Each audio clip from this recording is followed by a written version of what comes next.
is numb. Oh, I just put my whole foot in the camera. Ew. Disgusting. Okay, right, ready? Sweet. This is an episode I'm very excited about. So welcome back to episode 3 of Besties and Biz. Today, we're speaking about our biggest business mistakes. Now, I just want to preface with, okay, I haven't really had that many mistakes. I'm perfect. Literally. That's what she's going to say. I just want everyone to know that. I want to start with yours, though, because I actually just like the story of your biggest business mistake because I know where you are now. Yeah. So I just wanted to say that you should start. Oh, okay. Yeah. Thanks. Is there a certain part of the story you want me to start? Okay, all right. Well, we're going to talk about our business mistakes. I feel like the biggest ones, and being really candid of like the way that we both see mistakes is like lessons. Fail hard, fail fast. You know, I actually think that my mistake was a longer route than it fucking needed to be, but learn. It had like multiple components to it. Yeah. Okay. So the first component is when I started my business, I had a tax accountant who said, "You should start it, like open this as a company," and I was like, "Okay." I don't think it needed to be a company as soon as it was a company, but nonetheless, I have no regrets about that specifically. But I really didn't learn about my responsibilities as a business owner, as a company owner. My mum has run her own company since I was younger. My parents went bankrupt when I was younger too. I don't know if you know that. Well, I knew that your mum said that. Their business went bankrupt. I don't remember it, but I know my mum's relationship to money. That's a whole nother fucking thing. Anyways, I was very ignorant when it came to my financial responsibilities as a business owner, as a company owner. And I really just outsourced everything to that, which the first year was fucking phenomenal because I've been self-employed my whole entire life. I was initially a sole trader as a dance teacher. When I was teaching Pilates, I was an employee. And then, I was PTing, started a company straight away. And that year he got me $3,000 in my personal tax return, and I had never had a tax return personally. I'd always had to pay money because I've always been a sole trader. So I never had any systems of putting away tax, and it was just habits built from when I was 16 and I got my first ABN, you know. And so I got this accountant, made me a company. I had no tax put away. I got a $3,000 return. I was like living my best life. Woohoo, love this. And then I don't know exactly what went wrong with that tax accountant. I can't remember, but eventually I changed. I think it was like he was good, but he wasn't great, and I didn't really get things, and I kind of wanted to learn, and Brody found this accountant in Queensland who I was like, amazing, I'll move to them. And we had an in-person conversation. I remember you said to me you wanted someone that you could physically see. And I could learn from. Yeah. Because I was like, okay, I was starting to take responsibility for my money stuff. I wanted to understand it. I wanted to be around it. And I had this conversation with him, and I honestly think this man did not fucking listen to a word that I said about my business because he thought it was a fitness business, and like there were things that I knew I could claim that when it came time to do my tax, they were like, this is wrong and this is wrong. And it was my just favorite thing was when he tried to mindset you. Oh. He was like, Tess, I remember I don't know if you called me or we were together, and Tess was like, so we went and saw this accountant. He seems okay. Brody really likes him. I told him what I do. And then he proceeded to tell me, well, you can come in once a quarter. We can have a meeting and we can talk about your goals and like talk about mindset. And she was like, sir, do you realize I am a mindset coach? This man did not listen to me. And when I came back, because that was the year I went and competed in Vegas. And I was like, I know I can claim all of this stuff. I could claim my flights and my competing expenses. I had my bodybuilding mindset program at the time. And he thought I was just a fitness coach, and he was trying to tell me you can't claim this and you can't do that. And it was at that same point in time where I'd put something on my Instagram, and somebody else who was an accountant and also was a bodybuilder responded to me. And so I eventually transitioned to her as an accountant to help me fix what this guy had fucked for me. And again, been very clear about I want to learn, please help me understand. And what she came back with when she fixed my stuff was that he had fucked up and I had a $15,000 tax bill. And I was like, the first guy fucked up. The first guy someone, and look, again, a lot of this is my responsibility because I didn't know, but I tried to learn in this point in time, and it was like you trust these professionals, and I just hadn't found the right one, you know? Mm-hmm. And so I had this $15,000. I remember where I was when I got told $15,000 tax bill, and my fucking heart sunk because even though I made $100,000 in my first year of business and another $100,000 in the following year of business, I had not put any of that away for my tax. And again, that's my responsibility. That is where I fucked up and made a mistake. And they definitely should have. But I was like, oh, this is a tax expense. This is a tax. Blah, blah, blah, blah, blah, blah. And then hit with this fucking bill because nobody had explained to me as a company, when you pay yourself, you're paying yourself a wage and then you have to put tax aside for that. And I didn't even pay my first bout of super until 2 months ago when your mum finally told me, like, let's pay super. Like, no, I had no concept of all of these things. And I was about to have a fucking panic attack when I had this $15,000 bill. It was not good. And she was like, oh, I'll do what I can. And I think she got it down to 7 and we put it on a payment plan, which, by the way, I finished paying off like 3 weeks ago. So I'm now not in debt to the ATO. Love that is so for me. good. It was like a combination of a BAS bill and a tax bill and all of the different things. Yeah. And in that moment, I was like, I'm taking responsibility. Like, I asked all the questions. I was like, tell me what I've got to pay for BAS. Like, and I was at that point in time, she would give me a number and I would be like, great, amazing. I've put that aside. I'm ready for it. And then a month later, she would submit it and it would be double. And I was like, what the fuck happened? Like, you told me this number. And that's where it was like, I was genuinely taking all the responsibility that I could. It just wasn't the right business relationship for me. And I also found out that, I mean, I don't know, but it wasn't her name on my tax forms. I don't think she was actually finished studying. And I want to be cautious with what I say because I don't want to, you know, like put my foot in it. But it just, there was a lot of grey happening, a lot of like a bit of misleading. And obviously the information that I was being told wasn't as thorough as it could have been because I was getting bills that were double what I was told they would be. And I was not in the position to handle that. And Brody turned to me, he was like, I fucking told you, go and see Tiana's mum. What are you doing? You know she's an accountant. And I think, honestly. And there was like moments in between all of that where you would say something and I'd be like, hey mum, blah, blah, blah. Like, what would you do in this situation? And like obviously give you an answer that could help, but then not like overstep there either. Yeah. And a part of the reason why I didn't go with your mum sooner was because I liked the idea of I can claim this and I can claim this. And your mum's a little bit more straighty 180 than like the grey zone accountants 100%. That I had been with prior that told me that you can claim every meal you eat out as a tax expense. You can if you pay another tax on top. Didn't tell me that part. But like equally, I would go back to mum and be like, well, Tess is claiming whatever, like Tess is claiming her coffee. Why can't I claim a coffee? We're both companies. Like, it's not like we're different structures. And she's like, Tess is probably paying FBT tax. And I'm like, I don't think she is. She never said she was. And mum's like, no, you're not claiming your coffee. Yeah. So like I knew your mum was a little bit more, but at that point in time, I fucking needed that. I needed someone who understood things, who could articulate it to me. And so that $15,000 tax bill, and then the year after, I got hit with another, like she'd told me that it was going to be a couple of $1,000s or something. I remember we were together when she told you. And I'd put that aside and I'd ask so many questions. And again, I got hit with like something that was double and it was fucked. It was not good. And so I went to your mum and I was like, this is it. I'm done. Like, help me set everything up.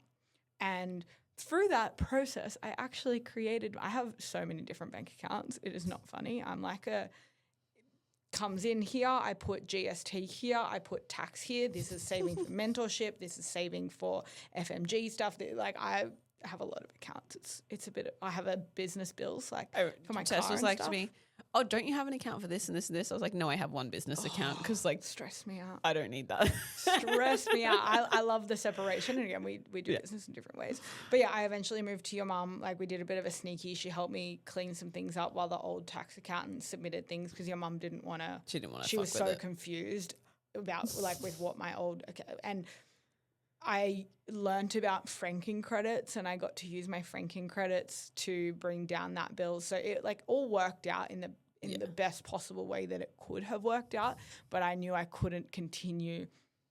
I didn't feel like a CEO running my business that way. That's for damn sure. Like, so I got off my high horse and I learnt a lot, and your mum has made me feel I'm genuinely excited to pay taxes here. I'm like, when I paid my super, I was like, I'm a real business owner. Like, I've learnt so much and I was so proud of myself. But that's the thing she loves too. Like, my mum is all like, I want you to feel like you know what you're doing and like be proud of yourself. Like that makes her so happy to be like, oh my God, Tess is so proud of herself. I put she my gets full it. 25% away of Love like that.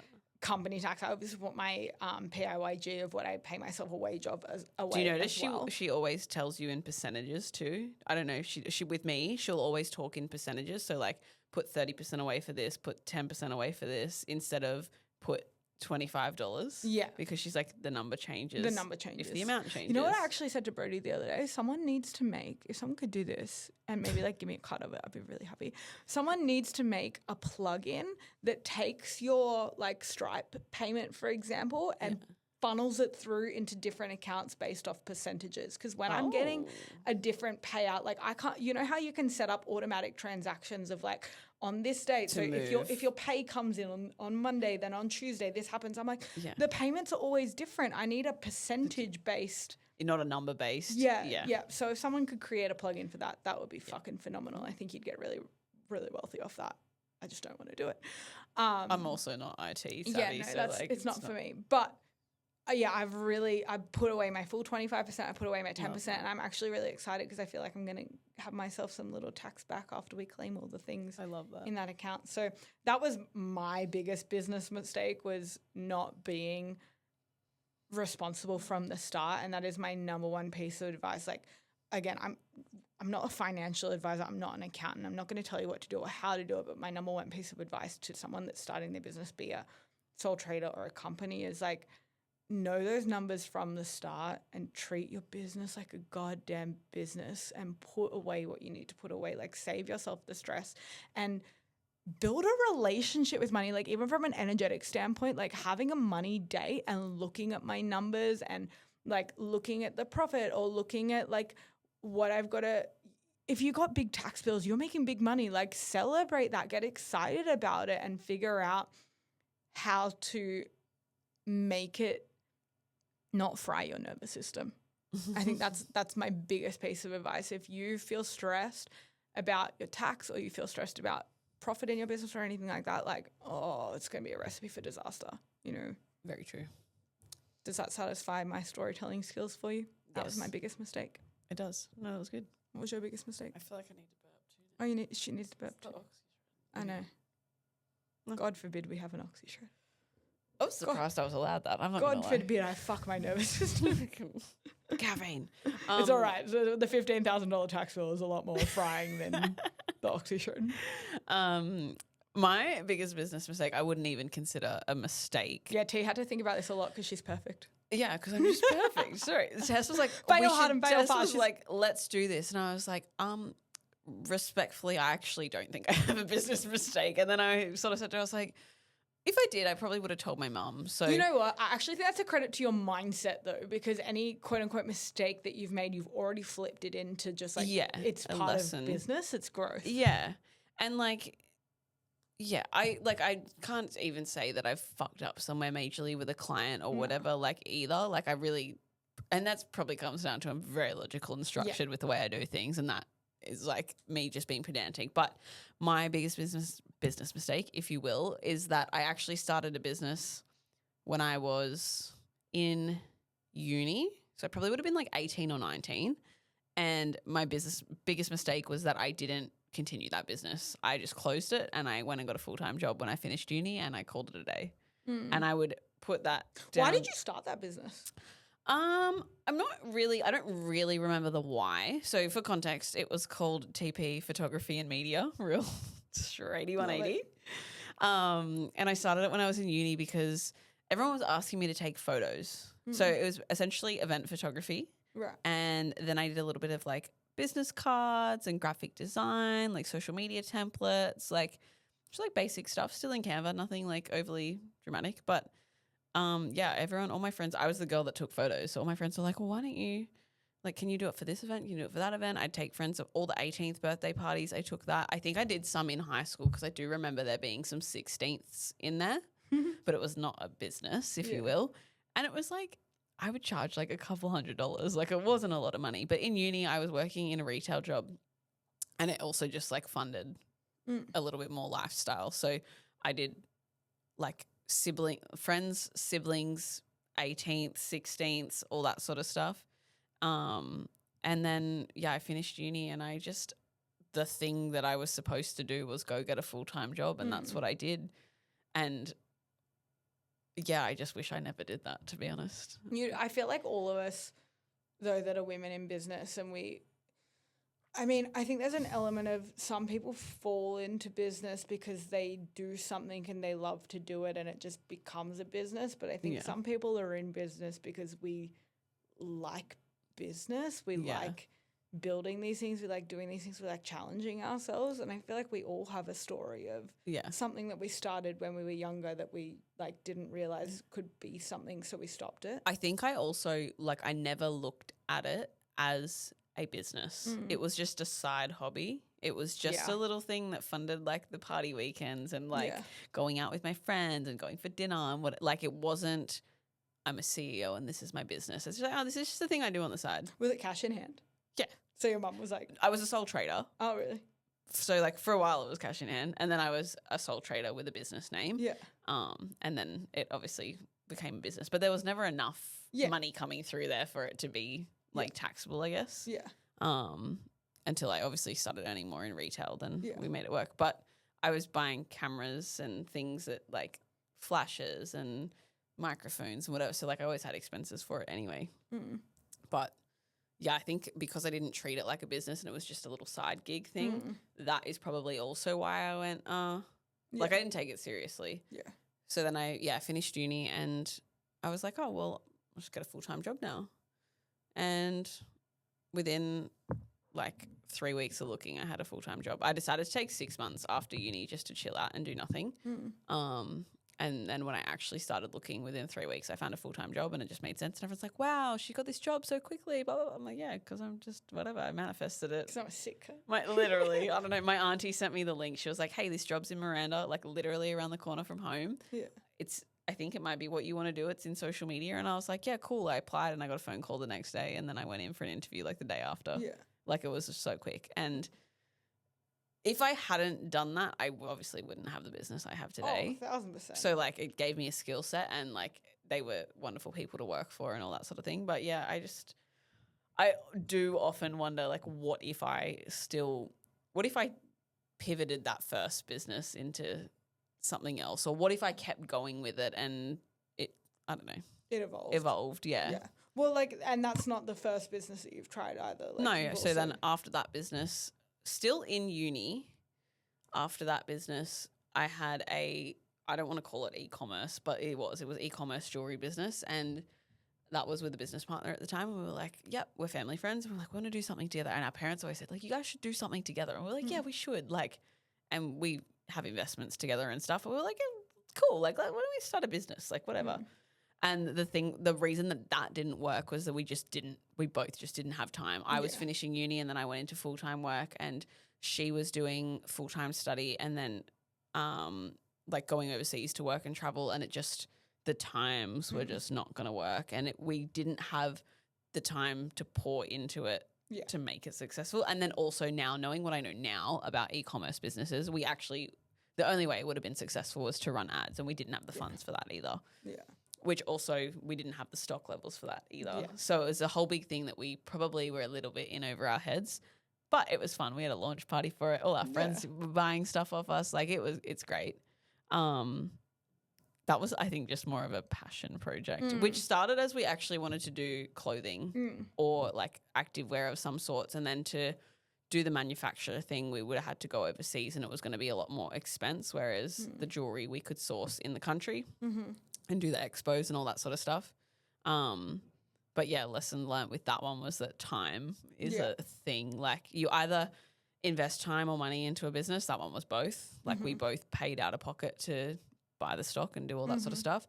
you invest time or money. And obviously now this business was more time at the start, which is obviously better investment than money sometimes. Yeah. Well, what I've seen is like it's been breadcrumbs to the thing, right? Like without, obviously you prefaced at the start, these weren't mistakes because you know where it's led you. But without those, you wouldn't have hit the ground running the way that you did in this business.